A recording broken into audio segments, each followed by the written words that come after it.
야, 밖에 날씨 봤어? 오늘 영하 3도밖에 안 돼. 야, 이런 날 한라산 가야지. 가자. 내가 티켓팅 해줄게. 저는 정말 무섭다라는 말을 처음 느꼈습니다. 낙산 대청봉 인근에서는 등반 중 뒤처진 60대 한 명이 저체온증으로 끝내 숨졌습니다. 저녁 때 내려가면서 청에서 중청으로 내려가면서 심지어 수년 전 5월에 채비가 안 됐었던 20대가 설악산에서 사망했었던 사례가 있었어요. 당시 계절은 봄이었습니다. 5월이요. 제가 보여드린 건 10월 달에 지리산의 성중종주 당시 날씨예요. 천왕봉에서의 날씨이고, 지리산이 속해 있는 산청의 날씨는 영상 12도 정도 됐었어요. 서울은 최단풍도 들기 전이었는데 지리산 정상부에서는 사람들이 저체온증에 엄청 시달렸었어요. 왜였을까요? 사실 12도 정도면은 두툼한 자켓 하나 정도면 충분히 버틸 수 있는 날씨예요. 하지만 순간 돌풍이 18m/s으로 불었고 고도는 1916.77m. 순간 풍속과 지리산 천왕봉의 고도를 생각하면 천왕봉의 체감 기온은 영하 15도에서 영하 20도 사이였다는 계산이 나오게 돼요. 왜 이렇게 계산이 되는 걸까요? 지상은 12도인데 왜 지리산 천왕봉은 당시에 영하였을까요? 산악 날씨는 일반적인 기온과는 굉장히 많이 달라서 우리가 고려해봐야 되는 상황이 되게 많아요. 날씨 확인 팁은 3가지로 제가 나눠서 설명을 해드릴게요. 우선 첫 번째 고도. 고도 같은 경우엔 100m가 올라감에 따라서 0.6도씩 떨어져요. 그래서 1000m 고지의 산이면 지상의 기온보다 6도가 낮다고 생각을 하시면 됩니다. 쉽게 생각해서 북한산 배군데 고도가 대략 835, 평지 기온이 10도라고 생각했을 때 대략 5도 정도가 낮다고 생각을 하시면 돼요. 그래서 평지 대비 온도는 고도를 계산해서 그거에 맞는 옷차림을 해주셔야 됩니다. 근데 이 고도만이 문제냐? 그렇지 않습니다. 사실 산에서 가장 주안점을 두고 제가 보는 것은 바람이거든요. 오늘 기준으로 내일이랑 모레 올해 첫눈이 온다고 해서 다소 설레이는 마음과 함께 우선 날씨 어플을 열어봤어요. 대방산을 이렇게 깔짝깔짝 들여다보니 순간 풍속이 최대 20몇 미터까지 올라가더라고요. 그러면 이 순간 풍속은 과연 사람이 느끼는 체감 온도에 어떠한 영향을 미치는가? 순간 풍속이 1m/s당 사람은 마이너스 1도의 온도를 체감하게 됩니다. 쉽게 말해서 방금 전에 얘기한 개방산이 만약에 25m/s의 바람이 분다. 순간적으로 내가 느낄 수 있는 온도는 개방산에 있는 고지를 기준으로 마이너스 25도를 더 해야지 제가 체감하는 기온이 되는 거예요. 쉽게 말해서 갈 수 없는 산인 거죠. 이것을 생각하지 않고 평지 기온이 3도네? 평지 기온이 영하 3도네? 갈 수 있겠다. 날씨 맑음이네. 날씨 맑으니까 너무 좋겠다. 이렇게 생각을 하고 산에 가는 건 너무 위험합니다. 그렇다면 바람이 어느 정도 불면 산행을 감행하세요? 라는 질문을 받았을 때 저는 보통 평균 풍속이 3m/s 이상이거나 아니면 순간 풍속이 10m/s 이상으로 올라간다면 겨울 산행은 좀 자제하는 편이에요. 왜냐면 단순하게 바람만 보기 좀 힘들고 산악 지형도 다양하게 보는 편인데 그게 탁 트인 능선이 있는 산, 소백산의 능선을 걸어야 돼. 그 능선에서는 막아줄 수 있는 나무라든지 그런 친구들이 없기 때문에 제가 그 바람을 온전히 맞아야 되잖아요. 그렇다면 제가 견딜 수 없는 기준이 되는 거죠. 강수량 같은 경우는 어차피 겨울 산행이어서 바로 여름 산행을 할 때 진행을 할까도 싶었는데 그냥 간단히만 말씀을 드리자면 5mm 정도의 비라면 대화를 할 수 없는 수준의 비가 오는 거예요. 신발도 다 젖고 온몸이 다 젖는다고 생각을 하시면 되고 10mm 정도의 강우량이라고 생각을 한다면 아예 대화하는 소리가 들리지 않을 정도로 어마어마하게 퍼붓는 강우량이거든요. 겨울에는 적설량이 무조건 많다고 되게 신나서 막 산행을 가고 이런 경우도 당연히 있을 수 있지만 운전이라든지 산을 다닐 때 고려를 해야 되는 요소들이 되게 다양해요. 그래서 그런 것들을 생각해서 안전하게 산행하는 게 가장 중요하지 않을까. 그렇다면 겨울 산행에서 옷은 어떻게 입어야 될까요? 자, 지금부터 잘 설명해 보겠습니다. 첫 번째 번째로 베이스 레이어부터 설명을 해볼게요. 저는 베이스 레이어를 요 세 가지를 입는데 각각 브랜드가 다른 제품이에요. 티셔츠들 같은 경우에는 소재가 중요해요. 몸의 보온을 어느 정도 유지를 해주면서 몸의 땀을 최대한 방출시켜주는 역할을 잘 수행해야 하기 때문에 폴리에스터나 혹은 울 소재를 사용해요. 저 같은 경우는 가지고 있는 두 개의 베이스 레이어는 울 제품이고 하나는 폴리에스터 제품인데 어떤 게 더 좋냐라고 말하면 솔직히 울 제품이 더 좋긴 해요.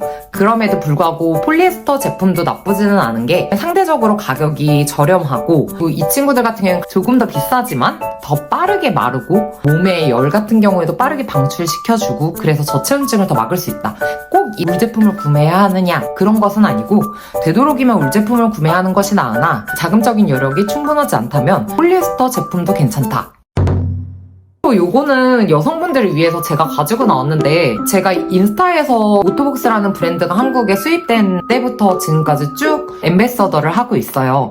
그래서 오토복스라는 브랜드에서 받은 속옷 제품인데 이것을 굳이 말씀을 드리는 이유가 여성분들은 아마 공감을 하실 텐데 땀이 굉장히 많이 차고 좋은 소재의 옷을 입더라도 가장 안쪽에 입은 속옷이 마르지 않은 상태가 되어 있다면 이게 산행할 때 엄청 고통스러워요. 여름 산행은 여름 산행대로 땀이 안 말라서 찝찝하고 겨울 산행은 이게 마르지 않았으니까 으슬으슬한 추움이 가시지가 않고 한데 우선은 아직까지는 여름 산행이랑 가을 산행 정도만 이어봤는데 확실히 다른 소재에 비해서는 빠르게 마르는 제품이에요. 메리노 울 소재를 전반적으로 많이 깔아놨기 때문에 패드가 분리를 하면 피부와 닿는 부분도 울로 되어 있어서 이 부분이 빠르게 마르는 게 저한테는 놓치기가 조금 어려운 제품이라서 제가 오토복스에서 앰베서더여서 이 제품을 뭔가 홍보하거나 그러기 위해서 말씀을 드리는 건 아니고 사실 유튜브 촬영과는 전혀 무관한 친구거든요.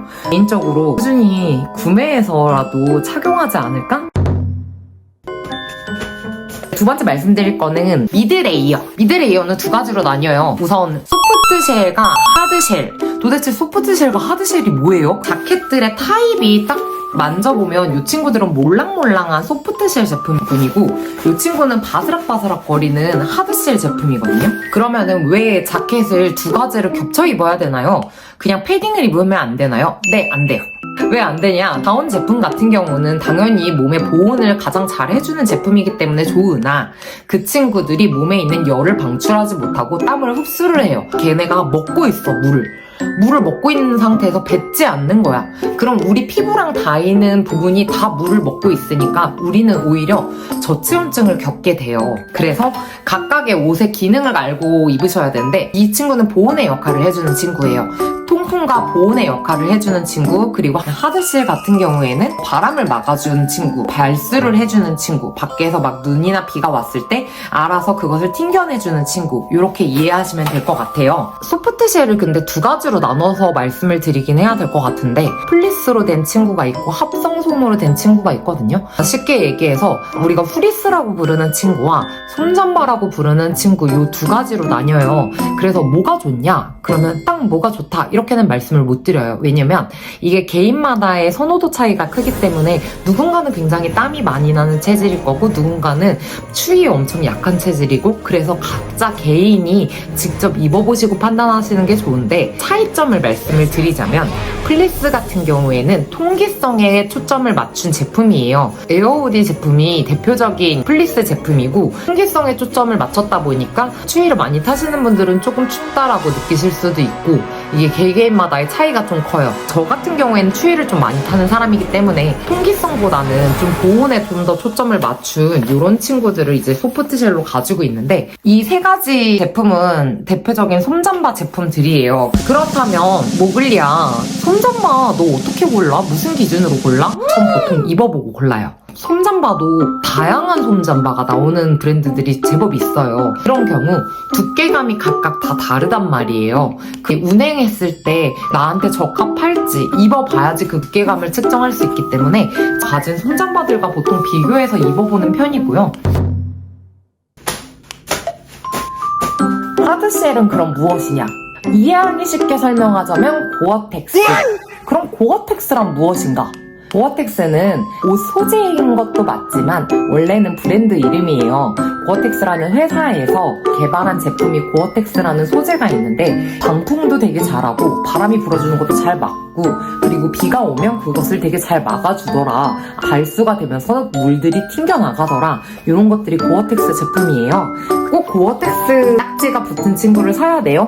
고어텍스 딱지가 붙으면 너무 비싸요. 이렇게 생각하시는 분들은 브랜드에서 고어텍스가 아닌 자체 개발 발수와 방풍에 초점을 맞춘 제품이 있어요. 그래서 쇼핑몰 돌아다녀 보시면서 혹시 고어텍스의 기능을 할 수 있는 자켓이 있나요? 이렇게 물어보시면 브랜드에서 자체 개발한 제품이 있는 경우도 있으니 그런 것들을 인터넷에 한번 찾아보시고 이 제품이 정말 괜찮은지 사람들이 비교군을 적어서 놓으신 제품들을 비교해 보시면서 구입을 하시는 걸 추천을 드립니다. 딱 여기까지가 동계의 교복 같은 운행복의 복장이에요. 운행이라는 것은 걷고 있을 때, 내가 뛰고 있을 때, 내가 움직이고 있을 때를 의미를 하거든요. 움직이고 있을 땐 사실 이 이상의 옷들을 입지 못해요.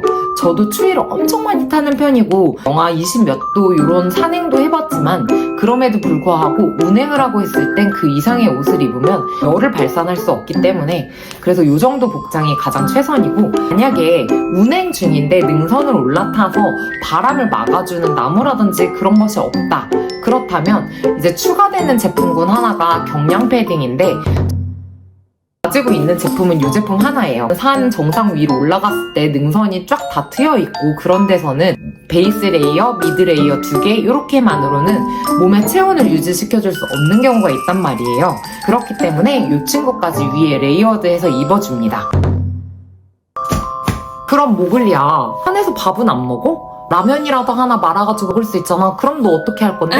라고 했을 때를 대비해서 저는 패딩을 하나 가지고 다녀요. 패킹을 할 수 있는 사이즈의 패딩을 하나 사서 거의 입진 않아요. 이 백패킹에서는 우모복이라고 하는 이 친구들은 비상용으로 산에서는 무슨 일이 있을지 모르기 때문에 꼭 가지고 다니는 친구입니다. 임시용 패딩이기 때문에 가방에 들어간다 하면 꼭 필파워가 좋은 패딩을 살 필요가 없거든요. 필파워라 하면 무엇이냐? 필파워란 패딩 안에 솜털이 얼마나 공기를 많이 머금을 수 있는지 그것을 측정한 수치인데 필파워 수치가 높으면 높을수록 얘를 압축시켰을 때 더 자그마한 사이즈로 패킹이 가능해요. 백패킹 하시는 분들은 패킹을 잘 해서 짐을 잘 꾸려서 다녀야 되기 때문에 패킹 사이즈가 엄청 중요하지만 사실 저 같은 경우에 등산을 다닐 때는 필파워 높은 패딩을 가방에 넣고 그러고 다니지 않았어요. 일반적인 우리가 알고 있는 흔한 패딩들을 가방에 넣고 다녔고 투자를 꼭 해야 된다 이런 것은 아니니까 이거는 추가적인 요소다. 그렇다면 뭘 꼭 사야 하나요? 모글리아 5개 중에 베이스 레이어, 미드 레이어 2개, 경량 패딩, 우모 패딩 그 중에서 너 사야 된다면 뭐뭐 살래? 베이스 레이어는 당연히 사셔야 되고요. 미드 레이어 2개는 꼭 사셔야 됩니다. 경량 패딩이라든지 필파워 높은 패딩 같은 경우에는 슈드비는 아니에요. 여기서도 조금 돈을 더 줄여서 최대한 적게 사고 싶어요 라고 한다면 추천하지는 않지만 미드레이어의 소프트쉘 같은 경우에는 우리가 흔히들 입는 플리스 정도로 대체는 가능해요. 만약에 최대한 적게 써서 산다면 베이스 레이어 하드쉘이라고 일반적으로 알려져 있는 고어텍스 자켓은 꼭 구비를 하셔야 합니다. 그렇다면 모글리야, 너 그래도 제법 입어봤잖아. 브랜드 가서 제품을 편하게 살 수 있도록 그냥 꼭 집어줘. 그럼 그거 살게 하시는 분들을 위해서 제품군 리스트업을 하긴 했거든요. 근데 이게 참 애매한 게 이 제품들만 되게 좋아요 이런 것들은 아니기 때문에 요거는 그냥 참고해서 말씀을 드릴게요. 우선 브린제가 가장 안쪽에 베이스 레이어 이전에 입을 수 있는 땀을 그래도 쉽게 방출해주는 제품이에요. 뭐 사고 싶으면 사시고 아니면 아니시고 제가 입어본 친구들 중에선 이 제품이 이제 울로 된 소재인데 이거는 한 2년 입었나? 친구의 장점은 바라클라바의 기능을 같이 할 수 있기 때문에 저는 바라클라바 챙기기 귀찮을 때 등산계의 교복인 친구인데 파타고니아의 캐필린이라는 제품이에요. 워낙 유명해가지고 아마 아시는 분들은 아실 텐데 울로 되어 있어서 좋고요. 이 친구는 등산 완전 초년생부터 샀던 친구인데 피엘라벤 제품이고 이름을 까먹었어요. 그거는 자막에다가 이렇게 달아드릴게요. 꼭 이게 진짜 아니어도 돼요. 요거는 잘 찾아보세요. 미드레이어. 이 오답노트 같은 거에다가 되게 열심히 잘 정리를 했단 말이에요. 이 제품군들은 좀 보면서 말씀을 드리려고, 아크테릭스 제품들 많이들 선호하시잖아요. 근데 아크테릭스가 알파도 있고 베타도 있고 감마도 있고 막 복잡해. 얘네 도대체 뭐야? 가장 유명한 거는 베타 자켓이라고 지금은 알려져 있는 과거에 1T로 출시되었던 제품인데, 이 친구는 하드쉘 제품이고요. 고어텍스예요. 대표적인 소프트쉘은 아톰 SL이랑 아톰 LT라는 제품이 있어요. 두 가지의 차이는 무엇이냐? 두께의 차이거든요. 한번 매장에서 입어보시고 선택을 하시는 게 가장 좋을 거라고 생각하고, 제가 아크테릭스 아톰 LT가 있었나 그런데 최근에 그걸 잊어버렸어요. 제가 미드레이어로 입는 제품은 세 가지 제품인데, 두 개는 울 소재가 섞여있는 노트북스 제품이고, 한 가지는 최근에 샀거든요. 몬테인이라는 브랜드에서 엄청 세일을 한다는 소문을 들어가지고 사봤는데, 프리즈매틱이라는 상품이었던 것 같고, 보통 소프트쉘 제품 같은 경우는 20만원대부터 40만원대까지 가격으로 형성이 되어 있는데, 이 제품은 제가 10만원 초반대에 줍줍을 했는데, 아톰 LT랑 기능이 거의 비슷해요. 아톰 LT 같은 경우에는 이 허리 절개선 라인에서 좀 더 통기가 좋다는 측면? 그 정도 차이 빼고는 저한테는 크게 차이를 와닿지는 아직 못하는 제품이라, 가성비가 엄청 좋은 제품들이 사실은 우리가 잘 모르는 다양한 브랜드에서 많이 나와요. 그래서 그런 부분은 열심히 한번 찾아보시라. 제가 잘 모르는 제품군들이라 그냥 검색 신공으로 찾아본 것들인데, PL랩에는 캡, 패티드 파카, 랩은 레퓨지 넥서스 선밋, 클라트 이미진 발레, 블랙 다이아몬드 알파인 스타트 인슐레이션 후디, 마운틴 하드웨어 에어메쉬 후디, 미드레이어에 되게 유명한 제품 하나 있어요.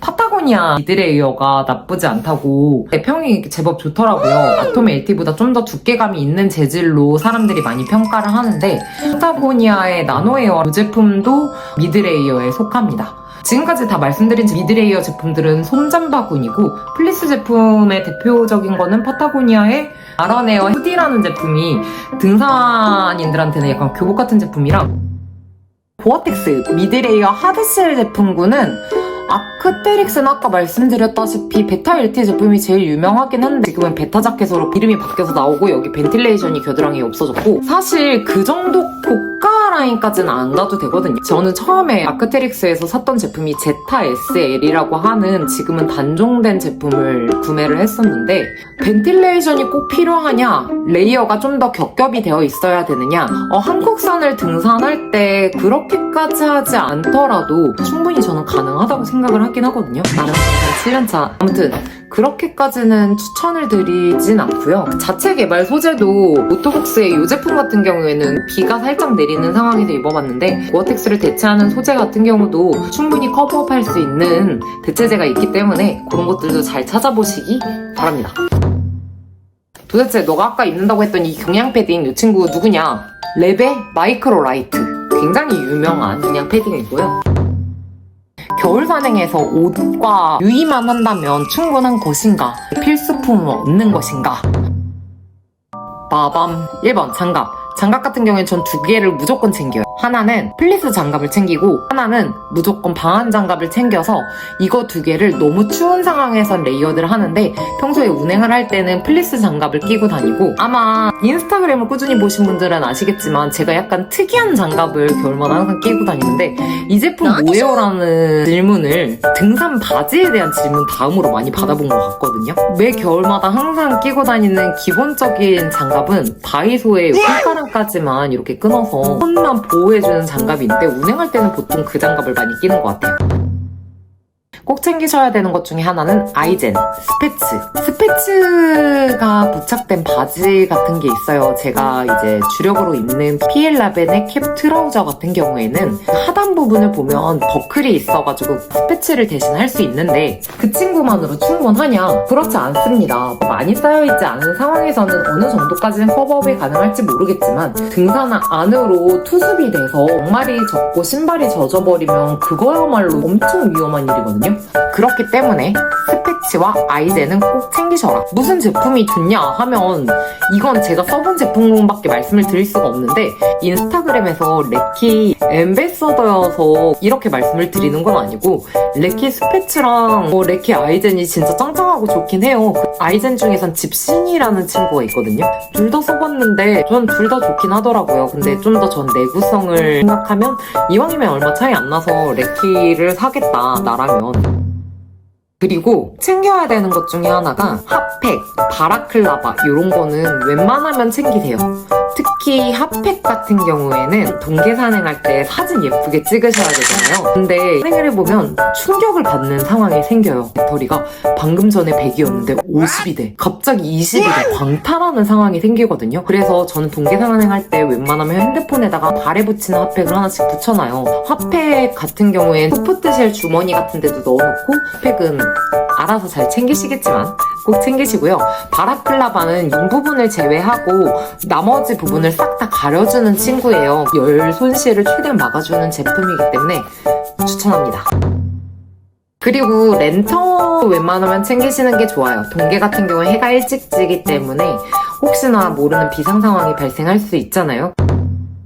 양말은 저는 동계에는 무조건 2겹을 신습니다. 발가락 양말을 신고요. 인지지라는 브랜드의 발가락 양말을 꾸준히 신고 있고 거기에 울양말을 꼭 위에 더 신어가지고 적어도 그렇게 2겹을 신어야지 저는 운행이 가능하더라고요. 산행 꿀팁! 너무 추운 날 영하권에서 산행을 하다 보면 막 돌아다니다가 목이 말라. 근데 물을 딱 마시려고 하는데 물이 얼어있어.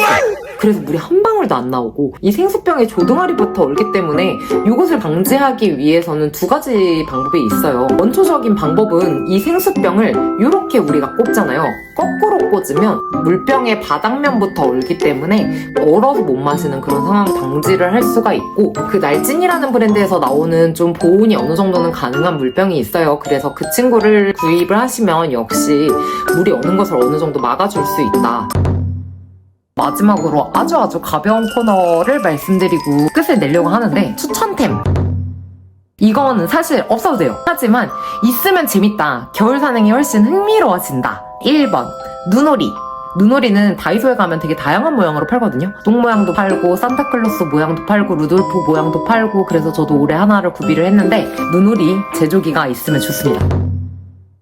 2번 썰매. 썰매 같은 경우에는 사실 국립공원이나 여러 국립공원이나 대부분 안 되고 사람이 많은 산에서도 자제를 하시는 게 좋아요. 왜냐면은 이게 잘못 탔다가 괜히 다른 사람들 다치면 안 되잖아요. 우리 다 안전하게 산행하려고 하는 건데 어쨌든 넓은 산, 가령 선자령 같은 데서는 썰매를 이제 타고 내려오면 되게 흥미롭기 때문에 그런 것도 한번 겪어보시면 쏠쏠한 놀이가 되지 않을까? 그리고 있으면 좋은 것 중에 하나는 고글이에요. 눈이 내리는데 위에 햇빛이 막 반짝이게 되면 안구와 동공이 상할 수 있잖아요. 고글은 있으면 좋습니다. 은박 담요, 김장, 비닐 이런 친구들은 비상 상황에서 보온을 위한 제품이긴 한데 너무너무 모든 것을 다 준비하는 제이다. 나는 뭐가 없으면 불안해요. 그러면 준비를 해두시는 것도 정말 위험한 상황에서는 은박 담요나 김장 비닐로 몸을 감싸는 것만으로도 꽤 많이 체온 보호가 되거든요. 그래서 이런 부분을 참조하셔서 겨울 산행을 예쁘게 하시면 되겠습니다. 영상을 마지막으로 마무리하면서 서머리에서 꼭 말씀을 드리고 싶은 게 있다면 딱 2가지를 말씀을 드리고 싶어요. 1번, 우리가 온도는 많이 보잖아요. 바람은 평상시에 많이 안 본단 말이지. 근데 바람이 진짜 너무 위험해. 그래서 날씨를 볼 때 꼭 바람은 굉장히 유의해서 봐라. 2번, 운행을 할 때 복장은 베이스 레이어, 미드 레이어 2개 요렇게가 포인트다. 이 미드 레이어 2개는 하나는 소프트 쉘이고 하나는 하드 쉘인데 2개 중에서 꼭 사야 되는 제품군은 베이스 레이어와 고어텍스 기능을 할 수 있는 하드 쉘 제품이고 소프트 쉘 같은 경우도 최대한 구입을 하시는 것이 좋다. 그래서 참고하셔서 안전하게 산행을 하셨으면 좋겠어요. 이 자료를 조사를 하는데 1년 동안 제가 경험으로 취득하고 다른 사람들 이야기를 정리해두고 비법 노트 엄청 힘들게 만든 내용들을 다 여기 영상 하나에다가 쏟아부었거든요. 여러분들은 시간 투자를 하지 마시고 이 영상 하나로 충분히 이해를 하시고 난 다음에 가장 현명한 제품군을 잘 구입을 하셨으면 좋겠습니다. 오늘은 아무래도 아웃도어 영상이 아니라 책도 안 읽어드리고 카페에서 맛있는 것도 먹지 않고 빨빨거리고 돌아다니지 않고 그래서 서운하신 분들이 제법 있으실 거예요. 저도 그 부분을 충분히 이해하고 죄송스러운 마음이 가득한데 한 번쯤은 그래도 심심할 때 해봤어야 되는 코너가 아닐까. 만약에 영상이 좋으셨다면 구독과 좋아요 부탁을 드리겠습니다. 오늘도 긴 영상 시청해주셔서 감사합니다.